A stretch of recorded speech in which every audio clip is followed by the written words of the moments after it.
Yo, what's up，朋友们？去年底呢，我做了一个重大的人生决定，我从我待了8年多的 Google 裸辞了。我实际上是签了 VEP 自愿离职计划，本质上呢是公司给内部一些像我这样的废柴员工一个体面的、能够拿更多钱的和平分手方式。如若不然，你就会很可能遭遇 PIP。那么公司他不会明说想让谁签了，但是有一天我的 manager 拍着我的肩膀跟我说：哎呀，这个 VP 这个项目啊，还是很不错的。那我的 manager 是我的好 homie，话都已经说到这个份上了，作为一个东亚成年人，自然是已经明白组织上的意思了，并且我也非常渴望给自己一个新的开始。那 manager 这么多年也很照顾我，我也就只能拍着我 manager 的肩膀啊，眼睛里闪过一些晶莹的东西，说这些年你辛苦了。然后在1周之内，我签了这个 VEP，我自由了。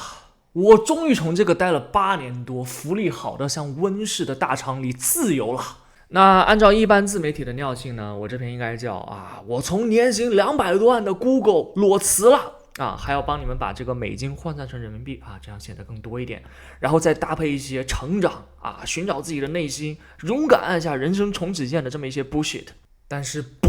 我不想这么讲，我只想简单的讲一下我的硅谷故事，讲一下我是怎么在硅谷这个全世界最强调上进、成功、晋升、前途的地方做了一个躺平的人，让大家在这个 AI 的焦虑时代寻找一些内心的平静。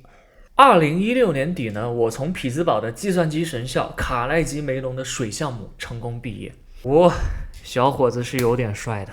在当年呢，还是美国互联网黄金时代的末尾，大厂还在迅速扩张。但即便如此，对我这样的普通人来说，拿到 Google 的 offer 还是不是那么容易的。更何况我读的是1年的项目，也就是说，在来到美国的短短1年之内，我要完成3件事情：适应美国生活，完成学业，找到工作。所以从我踏上美国国土的那一刻起，就没有嘻嘻哈哈了，废话就不能多说了我就直接开始刷面试库 LeetCode 了。目标非常明确，找到工作，留下来。短短10个月过后，努力获得了回报。毕业前的2个月，我拿到了 Google 的 offer。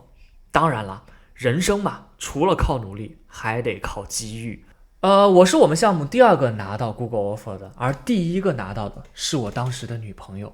Google 呢，它在匹兹堡有 office， 我们很多人都在本地面，而匹兹堡是一个小地方。小地方它有小地方的好处，比如说它的面试官是有限的。我前女友面完回来跟我说，其他都还好，但是有一轮有一个日本人面了他一道从未见过的怪题。前女友向我抱怨，我怎么可能见过这么奇怪的题嘛？但随后他又非常高兴地跟我解释了他是怎么通过自己的聪明才智当场解决了这道怪题。于是当我面试的时候，看见一个亚裔走进我的房间，用日式英文给我问好的时候，我的心里早已经乐开了花。他再用日式英文一板一眼地向我问出了那道我早已经知道答案的题，然后问我，你见过这道题吗？那我只能非常痛苦地跟他说，我怎么可能见过这么奇怪的题嘛？然后给他献上一段无实物表演，痛苦的思考，最后艰难地解决了这道题。总而言之，我在毕业前就拿到了 Google 的 offer。选组的时候，一个 manager 主动联系当时对产业一无所知的我，向我描绘了他们朝气蓬勃、颠覆行业的这么一个产品。那我就只好勉为其难地加入了他们组。而这个朝气蓬勃、颠覆行业的这个产品叫 Google Plus。可能很多年轻的朋友已经没有听过这个早已经成为时代眼泪的社交产品了，一个完全没有人在上面社交的社交产品。它作为一个社交产品，它唯一的作用就是让你感受到在社交时人类的孤独感。我非常清楚的记得，第一天我的 mentor 领我来到办公室，我发现门口有一个巨大的野牛标本，我以为我来到了火焰山。我的 mentor 是这么跟我讲的，美洲野牛是我们 Google Plus 的精神图腾，因为美洲野牛是这个地球上唯一会在暴风雪里昂着头前行的动物。年幼的我没有发现其中的逻辑漏洞，就是一个朝气蓬勃的产品，它的精神图腾为什么会是要在暴风雪里前行？1年多后，我的职业发展还没有开始， Google Plus 正式下架，而我也再也没有见过那头美洲野牛了。很多年以后呢，我回看这件事，觉得它就像预言一般。我也不知道我是幸运还是不幸，在职业生涯初期就与自己和解，就浪费了很多时间在这个注定要消失的项目上，也为我自己找好了借口，就是选择比努力更重要。那咱还努力个啥？Google Plus 之后呢，我们的小组在 Google 各个边缘大组之间游荡，边缘则意味着无人问津，无人问津就是没人管你，并且彼时呢 Google 还是以开放包容的企业文化著称，所以自此我就开启了我的躺平生涯，并且呢我的 mentor 后来变成了我的 manager， 对我是有大爱的，他就像养宠物一样呵护着我啊。于是呢，在黄金时代的 Google 这一潭温水中，我就像一个小小的青蛙，这么被煮着。别让我飞，将我温柔豢养。而我每次觉得自己在蹉跎岁月的时候，想着每天干2小时还能赚这么多，就打消了自己的念头。我就如同一个公务员一样，在 Google 挂着这么一个闲职。每天呢，上班的第一件事就是逛各大论坛啊，遇到见解不同的是一定要辩论清楚的。几个詹姆斯能够战胜一只成年的东北虎，这事儿是一定得掰扯明白的。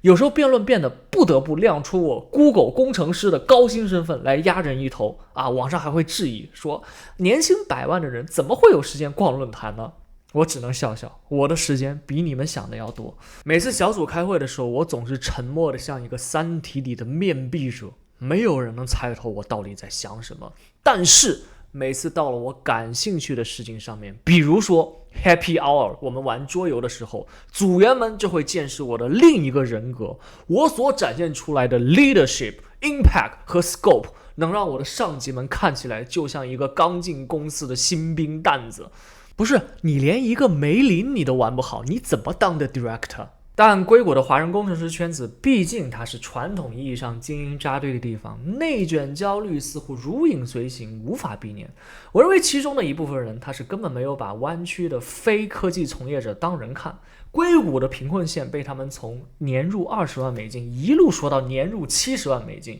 其他行业的从业者他就不该在硅谷生活着，都在想怎么去爬梯子升职加薪。那如果说级别他是内卷者的命根子的话，那么我就应该是大太监李莲英。我从2017年到2025年一直待在 Google， 从刚刚进去的初始级别 L3， 您猜怎么着？摇身一变，足足是升了一级，变成了 L4。你能想象吗？8年时间，我都结婚了，经历了100年难遇的3年疫情时期，经历了经济的起落，世事的变迁，经历了 Crypto 和 AI 造成的行业变革。Trump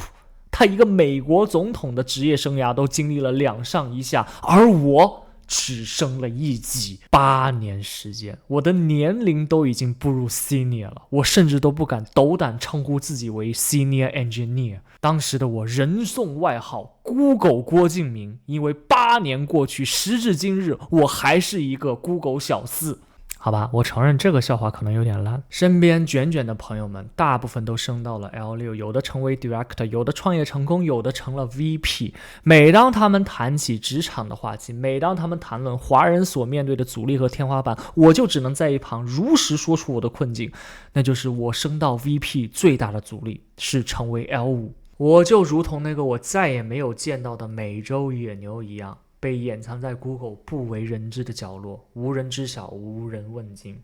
一方面我非常享受这种闲适的状态，想干嘛干嘛，另一方面我的内心的潜意识其实希望 Google 直接把我裁掉，因为我觉得 Google 它淹没了我的才华，我需要它给我这么一个外推力，让我来干自己喜欢的东西。但是裁员它也轮不到我，毕竟裁2、3个我才相当于裁一个 L7， 这就叫大隐隐于市啊。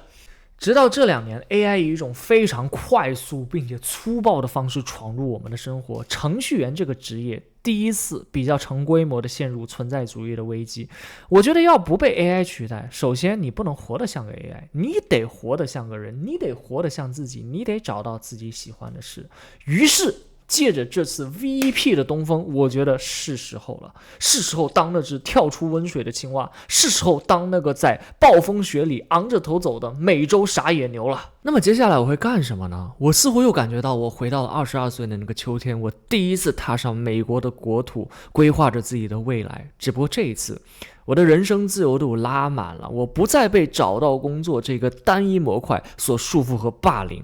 稳定工作在这个时代 overrated。 接下来呢，我主要会干这4件事。首先还是继续我的自媒体创作，这是我的兴趣，本人热爱创作和表达，并且自媒体你只用投入时间成本和丢脸成本，没有中产阶级开火锅店这种实体创业破产的风险，做不成你就当记录生活，并且呢也没有什么好丢脸的，脸这个东西也被 overrated 了。第二就是搞 AI， 还记得多年前那个行业笑谈啊，不懂行的想搞互联网创业，总是说啊，我的项目就差一个程序员了。现在 AI 就是你差的那个程序员，别等了，开始你的项目吧。第三呢是持续投资，管理好我已经有的资产。第4是健身，保护我的肌肉量。之后有机会呢，我会再展开讲讲这几点。而如果你也有相同的想法，想搞自媒体，想学 AI， 想投资，想健身，但是又不知道从何开始，怎么办？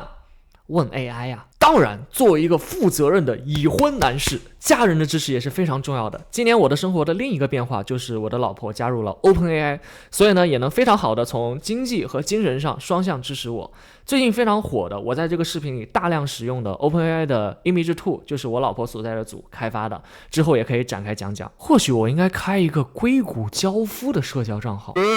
Anyway， 这是我的硅谷故事。它还没有结束，它正在发生，它永远等待被改变。大家下次见。